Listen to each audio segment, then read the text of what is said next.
أعوذ बिल्लाहि मिनश्शैतानिर्रजीम बिस्मिल्लाहिर्रहमानिर्रहीम। अल्लाहु अल्लाहु अल्लाहु अल्लाह अल्लाहु अल्लाहु अल्लाहु अल्लाहु अल्लाहु अल्लाह अल्लाहु अल्लाह नहमदुहु व नुसल्ली अला रसूलिहिल करीम अम्मा बाद फ़ऊज़ु बिल्लाहि मिनश शैतानिर रजीम बिस्मिल्लाहिर रहमानिर रहीम वमा खलक़तुल जिन्ना वल इंसा इल्ला लियअबुदून सदक़ल्लाहु मौलानाल अज़ीम व सदक़ रसूलुहुन नबीयुल करीम। अल्लाह सोने दी बेहद हम्द व सना अल्लाह दे प्यारे हबीब ते बेशुमार दुरूद व सलाम तो बाद काबिल सद एहतराम मौजूद सामीन अर्ज़ ये वे कि रब सोने फरमाया कि मैं जिन्ना और इंसाना नूं पैदा ही इस वास्ते किया है कि वह मैनू मेरी इबादत करना। यानी मैं नहीं पैदा किया जिन्ना और इंसाना नूं मगर अपनी इबादत वास्ते। हज़रत इब्न अब्बास रज़ी अल्लाह ताला अन्हु फरमाते ने कि इल्ला लियअबुदून दा माना जिहड़ा इल्ला लियअरिफून है, ये सिर्फ अपनी पहचान वास्ते कि जिन्ना इंसानों रब सोने अपनी पहचान वास्ते पैदा किया कि मैनू पहचानना। कि जब तक इंसान रब नूं पहचानदा नहीं तो रब सोने की बारगाह तक रसाई हासिल नहीं कर सकता, जिहड़ा इहदी जिंदगी का मकसद है जिस वास्ते इहनूं पैदा किया है। जो कुरान करीम जी रब सोने फरमाया इला रब्बिका मुंतहा, इंसान तेरी मंजिल तेरा रब है, तेरी इंतहा तेरा रब है। लेकिन इरफान जिहड़ा अल्लाह रब्बुल इज़्ज़त की पहचान जिहड़ी है हर मुसलमान ते फर्ज है। जब तक इंसान अल्लाह सोने नूं पहचानदा नहीं है तो कदे भी अपने ईमान का कमाल हासिल नहीं हो सकता, इसदा ईमान मजबूत नहीं हो सकता, दीन की सही रूह तो वाकफ नहीं हो सकता, कुरान और सुन्नत के हर हुक्म ते इसदी रूह के मुताबिक पूरी तरह अमल नहीं कर सकता। लेकिन अल्लाह सोने नूं तां पहचानेगा अपने नफ्स नूं पहचानेगा, क्योंकि इस राह च सब तो बड़ी रुकावट ये नफ्स मारा ही है जिहड़ा इंसान नूं मासो अल्लाह च उलझा के रखदा। ख्वाहिशात, लज़्ज़ात, शहवात, माल, मशहूरी, कुर्सी दे पासे दिन रात दौड़ाई रखदा है और इंसान नूं सिराते मुस्तकीम तो हटा दिंदा है। वो सिराते मुस्तकीम वो रस्ता जिहड़ा इंसान दे दिल तो अल्लाह दी बारगाह तक जांदा है, नबी पाक सल्लल्लाहु अलैहि वसल्लम दी कचहरी जो हो के लंघदा है। लेकिन यही तां ही हासिल होगा कि जदों इंसान अपने नफ्स नूं पहचानेगा, फिर हुजूर कल्ब की नेमत मिलेगी, हक़ुल यकीन की नेमत मिलेगी, फनाफ़ ज़िक्र की नेमत मुयस्सर आऊ, सुल्तान रज़कार की नेमत इन्हूं मिलेगी। तो फिर इसदा रूहानी सफ़र जिहड़ा शुरू होएगा, रूहानी महराज हासिल होएगी, इसदी रूह बातन के अंदर दाखिल होकर बातन के अंदर सैरो परवाज करेगी। हज़रत ख्वाजा कुतुबुद्दीन मुख्तियार काकी रहमतुल्लाह अलैह दलीलुल आरिफीन दे अंदर तहरीर फरमाते ने कि जदों लोग शरीयत साबित कदम हो जाते हैं और शरीयत के तमाम फरमानां नूं बजा लियाउंदे ने और उन्होंने बजा लियाउण दे विच जरा भी तजावुज़ नहीं करते तो अक्सर वो दूसरे मरतबे तक पहुँचते हैं जिन्होंने असीं तरीकत कहने हैं। इस तो बाद जदों बमा शरायत तरीके च साबित कदम होंदे ने और तमाम शरीयत के अहकामात ते कमो कास पूरा पूरा अमल करते हैं तो फिर वो मार्फत के दर्जे ते पहुँचते हैं। यानी अल्लाह रब्बुल इज़्ज़त की मार्फत हासिल करने वास्ते इंसान नूं कुरान और सुन्नत दे, क्योंकि शरीयत कुरान और सुन्नत है, कुरान और सुन्नत दे उत्ते पूरा पूरा अमल करना पड़ेगा। जिवें हुजूर ख्वाजा साहब फरमाया कि हुजूर ख्वाजा मेहदी चिश्ती रहमतुल्लाह अलैह फरमाया ते आपने दलीलुल आरिफीन दे अंदर लिखिया कि मेरे पीरो मुर्शिद ने ये गल फरमाई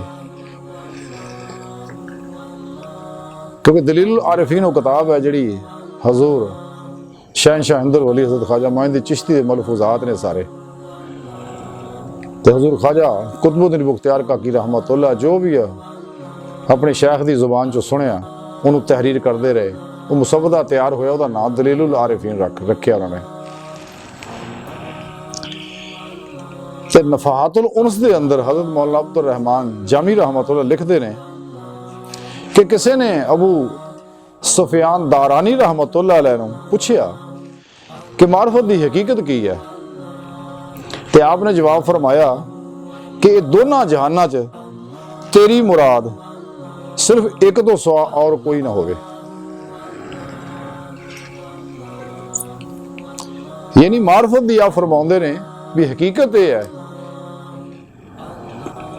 कि सिर्फ एक तलब तेरी अल्लाह तेरे अंदर सिर्फ एक अल्लाह तलब रहे, अल्लाह तो अलावा तेरी तलब ना होवे, सिर्फ खालिक व मालिक दी तलब होवे, मखलूक दी ना होवे। यानी मखलूक ना हो किसी भी तरह का कोई राबता ना होवे, ना उसकी रगबत होवे, ना उसकी तलब होवे, ना उसका ताल्लुक होवे, ना उसकी मुहब्बत होवे, ते ना उसकी सोहबत होवे किसी भी हवाले ना, सिर्फ और सिर्फ अल्लाह सोने तलब होवे और सोहबत मौला च रवे हजूर कल्ब ना। फिर आप इसे नफातुल उन्स दे अंदर ही मौलाना अब्दुर रहमान जामी रहमतुल्लाह अलैह लिखते हैं कि हजरत श्री सख्ती रहमतुल्लाह अलैह ने फरमाया है कि मार्फत जिहड़ी है ये मुर्ग की तरह उत्तों उड़दी हुई आउंदी है, और जदों किसी वली नूं देखदी है कि उहदे अंदर शर्म और हया मौजूद है तो उहदे अंदर उतर जाती है। यानी आप दस रहे हैं जैसा, क्योंकि जिस अल्लाह वाले का जो मुशाहिदा है तो वह तमसीला ना बयान करते हैं। इत्थे आप समझा ही रहे हैं कि असल मार्फत जिहड़ी है ये उत्तों उतरदी है, क्योंकि नूरे मार्फत का एक जिहड़ा मुकाम है आलम अमर दे अंदर नूरे इरफान की जिहड़ी वलायत है, क्योंकि आलम अमर दे अंदर सब वलायतां ने मुख्तलिफ नूरां दियां जिहड़ियां मैं फर्दन दसदा रहना। तो वह नूरे इरफान का नूर जदों ये अंदर उतरे, लेकिन उतरेगा उदों कि जिहदे अंदर शर्म और हया होएगी, तो शर्म हया हुंदी उदों आ जदों इंसान इस ध्यान च रहे कि मेरा रब मैनूं देखदा है, मेरा रब मेरे कोल है, अंदर बाहर हर जगह हाज़िर मौजूद है, कि अल्लाह सोहना तां अपनी जात ना बगैर किसी मोहताजी तो ज़ाहिर बातन दे अंदर हर जगह हाज़िर मौजूद है, हर एक नूं देख रहा, और बंदियां नूं खसूसी तौर पर तमाम बंदियां नूं बड़ी मुहब्बत भरी निगाह नाल बड़े मुश्ताकाना अंदाज नाल देख रहा है कि ताकि यह तौबा करन और पलटे आउण, इस मखलूक के पिछे ना दौड़न जो मैं दस्या फफिरु इलल्लाह, कुरान करीम की रब सोने फरमाया दौड़ो अल्लाह की तरफ, ये मेरे पीछे दौड़ना और मेरी बारगाह तक ये रसाई हासिल करना। लेकिन जदों इंसान सच्चे दिल ना अल्लाह रब्बुल इज़्ज़त नूं पहचान लैंदा है और एक लम्हा भी रब नूं नहीं भुलदा, हर लम्हा अल्लाह सोहणे दे हजूर च अल्लाह सोहणे दे सामने गुजारदा है, तो कल भी जिक्र फिक्र च रहिंदा है। तो अल्हम्दुलिल्लाह जब तक इहदा कल्ब जाकर रहिंदा कोई शैतानी कुव्वत इहदे कल्ब ते कब्जा नहीं कर सकती, और कोई ख्याल भी नहीं सिट सकती, कोई वसवसा बाहरों भी नहीं पा सकती।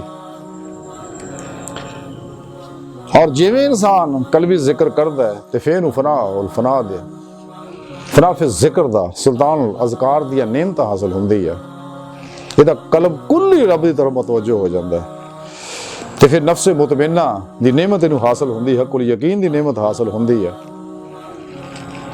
क्योंकि सारियां चीज़ां एक दूसरे नाल जरूरी है कि जिवें इंसान नूं हकुल यकीन दी नेमत हासिल हुंदी है तो फिर फना फिर जिक्र भी कमाल नूं पहुंचदा है, और सुल्तान अज़कार भी कमाल नूं पहुंचदा है, और फना दी नेमत भी हासिल हुंदी है, इसलिए कि नफ्स मुतमिन हो गया, जिवें कुरान करीम रब सुन दस्सिया है नफ्स मुतमिन चलिया अपने रब की तरफ, ये अपनी मार्गी चो निकल जाता है और अपनी लवामगी चो निकल जाता है, क्योंकि नफ्स के दर्जे है, नफ्स हमारा है लवामा मुलहिमा और मुतमिना।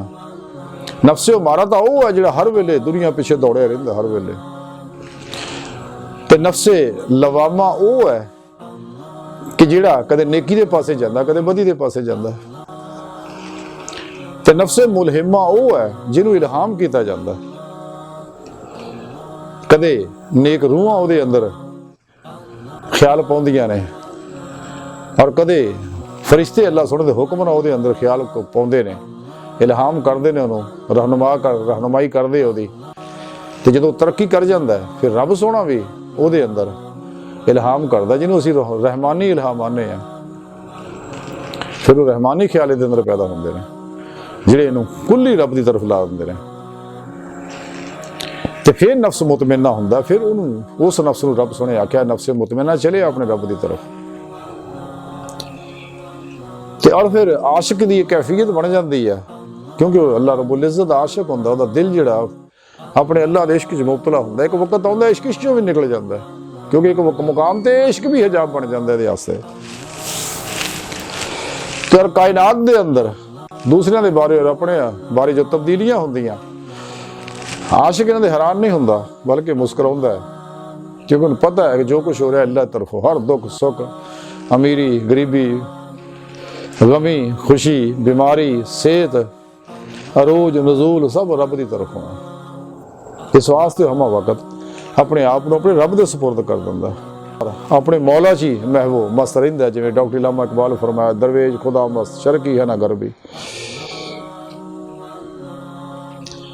ਮਾਸੋ ਅੱਲਾਹ ਤੋਂ ਕੁੱਲੀ ਫਾਰਗ ਹੁੰਦਾ, ਔਰ ਇਹਨੂੰ ਬਾਤਨੀ ਫਕਰੇ ਮੁਹੰਮਦੀ ਦੇ ਉਹ ਅਨਵਾਰਾਤ ਵੀ ਮੁਯੱਸਰ ਆਉਂਦੇ ਆ, ਜਿਹੜੇ ਇਹਨੂੰ ਮੁਕਾਮੇ ਫਕਰ ਦੀ ਤਰਫ ਰਹਿਨੁਮਾਈ ਕਰਦੇ ਨੇ ਦੀ। ਔਰ ਹਮਾ ਵਕਤ ਕਲਬਨ ਆਪਣੇ ਅੱਲਾਹ 'ਚ ਡੁੱਬਾ ਰਹਿੰਦਾ ਹੈ। ਤੇ ਚੂੰਕਿ ਨਫਸ ਤੋਂ ਇਸ ਵਾਸਤੇ ਨਿਕਲਣਾ ਜ਼ਰੂਰੀ ਹੈ ਕਿ ਨਫਸ ਦੀ ਹਰ ਖਾਸ ਜਿਹੜੀ ਹੈ, ਹਰ ਰਗਬਤ ਜਿਹੜੀ ਆ, ਹਰ ਤਲਬ ਜਿਹੜੀ ਆ, ਹਰ ਮੁਹੱਬਤ ਔਰ ਤਾਲੁਕ ਜਿਹੜਾ ਇਹਦਾ, ਇਹ ਸਾਰੇ ਦਾ ਸਾਰਾ ਸ਼ੈਤਾਨ ਦਾ ਇੱਕ ਦਰਵਾਜ਼ਾ ਆ। ਇਹ ਸਭ ਸ਼ੈਤਾਨ ਦੇ ਦਰਵਾਜ਼ੇ, ਇਹਦੇ ਰਾਹੀਂ ਸ਼ੈਤਾਨ ਆਉਂਦਾ, ਇੱਥੇ ਹਮਲਾਵਰ ਹੁੰਦਾ। ਤੇ ਦੁਨੀਆ ਦੀ ਮੁਹੱਬਤ ਵੀ ਸਭ ਸ਼ੈਤਾਨ ਦੇ ਦਰਵਾਜ਼ੇ ਨੇ, ਇਹ ਸਭ ਇਹਦੇ ਰਾਹੀਂ ਸ਼ੈਤਾਨ ਇੱਥੇ ਆ ਕੇ ਹਮਲਾਵਰ ਹੁੰਦਾ, ਔਰ ਇਹਦੇ ਅੰਦਰ ਨੂੰ ਜਿਹੜੀ ਜ਼ੁਲਮਤ ਨਾਲ ਭਰ ਜਾਂਦਾ, ਲੁੱਥੜ ਜਾਂਦਾ, ਅੱਲਾਹ ਦੀਆਂ ਨਾਫਰਮਾਨੀਆਂ ਕਰਾਉਂਦੇ ਨੇ। ਲੇਕਿਨ ਜਦੋਂ ਇਨਸਾਨ ਕੁਰਾਨ ਔਰ ਸੁਨਨਤ ਤੇ ਹਰ ਹੁਕਮ ਤੇ ਅਮਲ ਕਰਦਾ ਹੈ ਤੇ ਅਲਹਮਦੁਲਿल्लाह ਫਿਰ ਨਫਸ ਚੋਂ ਨਿਕਲ ਜਾਂਦਾ, ਔਰ ਕੁੱਲੀ ਆਪਣੇ ਮੌਲਾ ਤਰਫ ਦੀ ਰੂਹ ਜਿਹੜੀ ਰਾਗਬ ਹੋ ਜਾਂਦੀ ਹੈ, ਮੁਤਵੱਜੋ ਹੋ ਜਾਂਦੀ ਹੈ, ਔਰ ਮਹਿਵੇ ਪਰਵਾਜ਼ ਹੋ ਜਾਂਦੀ ਹੈ। ਇਹ ਮਾਸੋ ਅੱਲਾਹ ਚੋਂ ਨਿਕਲਣਾ ਹੀ ਅਸਲ ਫਿਤਰੀ ਆਜ਼ਾਦੀ ਹੈ। ਇਹ ਆਜ਼ਾਦੀ ਨਹੀਂ ਜਿਸ ਆਜ਼ਾਦੀ ਦੀ ਤਾਰੀਫ ਮਗਰਬ ਕਰਦਾ ਹੈ, ਨਾ ਯੂਰਪ ਕਰਦਾ ਹੈ, ਸ਼ੈਤਾਨ ਕਰਦੇ ਆ, ਔਰ ਇਹਦੇ ਚੇਲੇ ਕਾਂਟੇ ਕਰਦੇ ਆ। ਫਿਤਰੀ ਆਜ਼ਾਦੀ ਜਿਹੜੀ ਉਹ ਇਹ ਹੀ ਹੈ ਕਿ ਇਨਸਾਨ ਮਾਸੋ ਅੱਲਾਹ ਚੋਂ ਕੁੱਲੀ ਤੌਰ ਤੇ ਨਿਕਲ ਜਾਏ। ਔਰ ਨਫਸੇ ਮਾਰਾ ਜਿਹੜਾ ਨਾ, ਇਹ ਬਹੁਤ ਬੜਾ, ਬਲਕਿ ਸਾਰੀ ਦੁਨੀਆ ਦੇ ਸ਼ੈਤਾਨਾਂ ਤੋਂ ਵੱਡਾ ਸ਼ੈਤਾਨ ਹੈ। ਇਨਸਾਨ ਨੂੰ ਤਬਾਹ ਬਰਬਾਦ ਇਹੀ ਕਰਦਾ, ਰੱਬ ਸੁਣਨ ਤੋਂ ਦੂਰ ਇਹੀ ਕਰਦਾ, ਔਰ ਇਹ ਇਨਸਾਨ ਦਾ ਵੀ ਦੁਸ਼ਮਣ ਹੈ, ਬਲਕਿ ਪੂਰੀ ਇਨਸਾਨੀਅਤ ਦਾ ਦੁਸ਼ਮਣ ਹੈ, ਮੁਸਲਮਾਨਾਂ ਦਾ ਦੁਸ਼ਮਣ ਹੈ, ਅੰਬਿਆ ਦਾ ਦੁਸ਼ਮਣ ਹੈ, ਰੱਬ ਦਾ ਵੀ ਦੁਸ਼ਮਣ ਹੈ। ਤੇ ਇਨਸਾਨ ਜਿਹਦੇ ਅੰਦਰ ਹੈ ਇਹਦਾ ਵੀ ਦੁਸ਼ਮਣ ਹੈ। ਜਦ ਤੱਕ ਇਨਸਾਨ ਇਸ ਦੁਸ਼ਮਣ को बचता नहीं, ये तो निकलता नहीं, उस वक्त तक कामयाब नहीं हो सकता। तो इस नफस तो तां ही निकलेगा अगर पूरी खलक जो मुंह मोड़ ले, कि दुनिया दिलों ध्यान हटा लवे और खलक दी हर गर्ज चो, तलब चो, मुहब्बत चो, ताल्लुक चो, ख्याल चो निकल जाए और इसका कल्ब इश्क मौला नाल सरशार हो जाए। ये तां ही होगा, नेमत मुयसर होणगियां अगर अपने रब नूं पहचानेगा। जब तक रब नूं नहीं पहचानदा उस वक्त तक ये नेमतां नूं मुयसर नहीं आ सकदियां। ये कैफियत तां ही होणगियां कि इंसान अपने नफ्स नूं पहचाने, ते नफ्स नूं पाकीज़गी तां ही मुयसर आऊ कि अगर इसदा ज़हन जिहड़ा मासो अल्लाह दे ख्यालात तो सकैन होएगा, साफ होएगा, और इंसान अपने हवास दे उत्ते काबू पाएगा, अपने हवास नूं भी पाकीज़ा करे। कि कोई भी ਇਹਦੇ ਰਾਹੀਂ ਇਹਦੇ ਅੰਦਰ, ਕਿਉਂਕਿ ਇਹ ਜ਼ਰੀਆ ਇਲਮ ਹੈ, ਇਨਸਾਨ ਤੱਕ ਪ੍ਰੋਗਰਾਮ ਬਾਹਰੋਂ ਜਿੰਨੇ ਆਉਂਦੇ ਨੇ ਇਸੇ ਹਵਾਸ ਦੇ ਜ਼ਰੀਏ ਆਉਂਦੇ, ਹਵਾਸੇ ਖਮਸਾ ਦੇ ਜ਼ਰੀਏ ਆਉਂਦੇ ਨੇ। ਇਸ ਤੋਂ ਇਲਾਵਾ ਵੀ ਬੇਸ਼ੁਮਾਰ ਹਵਾਸ ਇਨਸਾਨ ਦੇ ਅੰਦਰ ਮੌਜੂਦ ਹੈ, ਕਿਉਂਕਿ ਨਫਸੇ ਉਮਾਰਾ ਇਨਸਾਨ ਨੂੰ ਦੁਨੀਆ ਦਾ ਤਾਲਬ ਬਣਾਉਂਦਾ ਹੈ, ਰੱਬ ਸੋਹਣੇ ਤੋਂ ਦੂਰ ਕਰਦਾ ਹੈ, ਤਲਬੇ ਮੌਲਾ ਤੋਂ ਰੋਕਦਾ ਹੈ। ਲੇਕਿਨ ਜਦੋਂ ਇਨਸਾਨ ਆਪਣੇ ਸੋਹਣੇ ਮੌਲਾ ਨੂੰ ਪਹਿਚਾਣਦਾ, ਪਹਿਚਾਣਨ ਦੀ ਕੋਸ਼ਿਸ਼ ਕਰਦਾ ਹੈ, ਤੇ ਉਹ ਆਪਣੇ ਫਿਰ ਨਫਸ ਨੂੰ ਪਹਿਚਾਣਦਾ ਹੈ। ਸਾਰੀਆਂ ਨਫਸ ਦੀਆਂ ਬੁਰਾਈਆਂ ਇਹਦੇ ਸਾਹਮਣੇ ਆ ਜਾਂਦੀਆਂ, ਤੇ ਤਾਲਬ ਆਪਣੇ ਨਫਸ ਤੋਂ ਕੁੱਲ ਹੀ ਮੂੰਹ ਮੋੜ ਕੇ सिर तो लैके पैरों तक मर्जी मौला बन जाता है, सर तो पा तकदीरे मौला बन जाता है, इरादा इलाही बन जाता है, फेले मौला बन जाता है, जिवें कायनात की हर शय है। और इसकी कैफियत वही हो जाती है जिवें पैदाइश तो पहला सी शिकवे मादर के अंदर, कि उत्थे दी परवरिश रब कर रहा सीगा, ते जे उत्थे रब सोना परवरिश कर सकता तो इत्थे भी पाल सकता है। परेशान होने की कोई लोड़ नहीं, रिज़्क का बंदोबस्त असल तो अल्लाह ने किया होया, खुद रब सोने फरमाया और रिज़्क अल्लाह, कि रिज़्क मेरे ज़िम्मे आ, वमा में दाबतिन फिल अर्द इल्ला अल्लाह रिज़्कुहा। कोई शय ऐसी चलन फिर वाली कायनात नहीं जिहदे रिज़्क का मैं बंदोबस्त नहीं किया, टेंशन लैण की लोड़ कोई नहीं।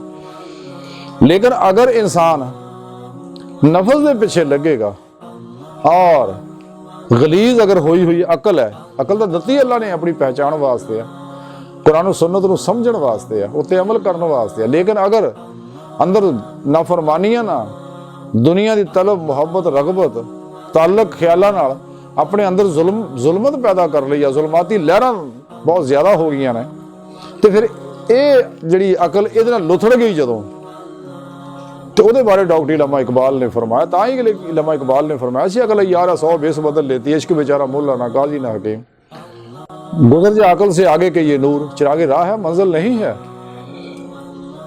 खिरद ने कह भी दिया ला इला तो क्या हासिल, दिलो निगाह मुसलमान नहीं तो कुछ भी नहीं। इकबाल फरमाते आगे अगर अकल ने ला इला पढ़ भी लिया कलमा, लेकिन अगर ਇਹਦਾ दिल और निगाह पाक नहीं हुंदी, ਇਹਦਾ ला इलाहा इल्लल्लाह पढ़न का मकसद पूरा नहीं हुंदा। मुनाफिक वही है कलमा पढ़ते ने ते कंडियों उत्ते ते जुबानी ईमान लियाउंदे ने, लेकिन तस्दीकों बिलकल्ब नहीं करते, दिलों नहीं लियाउंदे।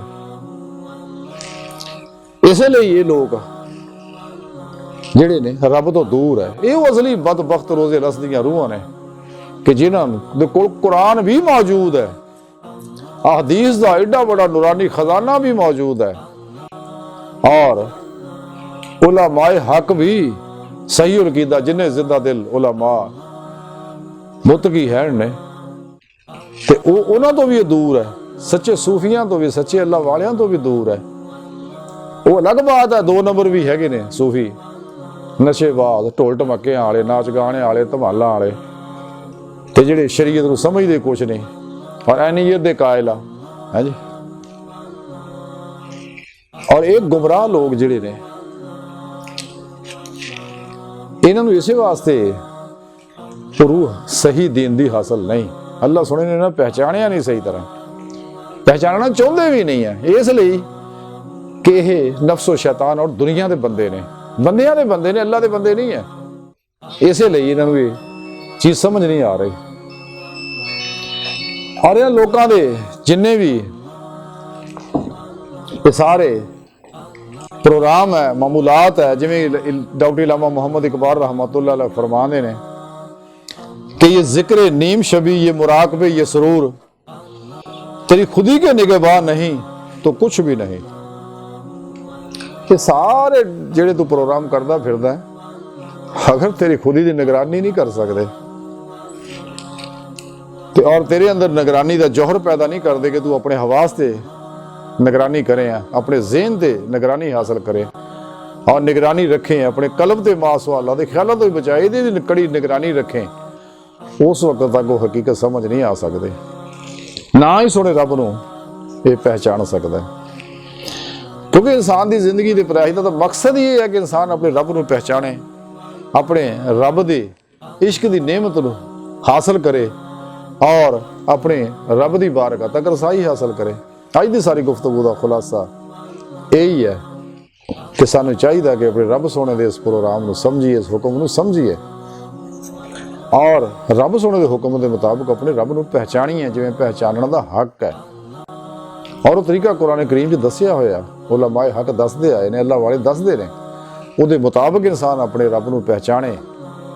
क्योंकि इंसान जिहड़ा है ये अल्लाह रब्बुल इज़्ज़त दे अनवारात दा ही हकीकत मुहम्मदिया दा ही अक्सी ज़हूर है। यदी हकीकत जिहड़ी है वही नूर है अल्लाह रब्बुल इज़्ज़त दे इस्मा और सिफात दे अनवार ही यदी हकीकत है। ते अपने ये अक्सी प्रोग्रामां चों निकल के अपनी हकीकत तक रसाई हासिल करे ते अल्लाह सुन दी बारगाह च दुआ है कि अल्लाह सुनिया। असी तो बड़े हकीर पुर तकसीर कम इल्म कमज़ोर आजिज़ मस्कीन इंसान अपने प्यारे नबी दा सदका सानू अपनी सच्ची पहचान अता फरमा ताकि असी तेरे हजूर झुकीए भी ते ओ सजदा हासिल होवे जिहदे इकबाल ने गल कही है कि सच्चा सजदा ना कि गफरत दा सजदा। डॉक्टर इलामा इकबाल बड़ी प्यारी गल फरमाते हैं कि जो मैं सर पे सजदा हुआ कभी तो जमीन से आने लगी सदा, तेरा दिल तो है सनम आशना तुझे क्या मिलेगा नमाज में। तेन ना नमाजा गफलत दी नमाजा च की मिलना, गफलत के जिक्र च की मिलना, गफलत के मसले मसाइल सीखना की मिलना। ये दिल नू पाक कर, जिवें इकबाल फरमाते दिल पाक नहीं तो पाक हो सकता नहीं इंसान, वरना शैतान को भी आते हैं वजू के फरैज, वो तीनों ज्यादा जानता है। बहरहाल सानू चाहिए अपने सोने मौला नू पहचानीए ते रब दी मदद तो बगैर इंसान कुछ भी नहीं कर सकता। वमा अलैना इल्लल बलाग, अल्लाह बस ते बाकी हवस।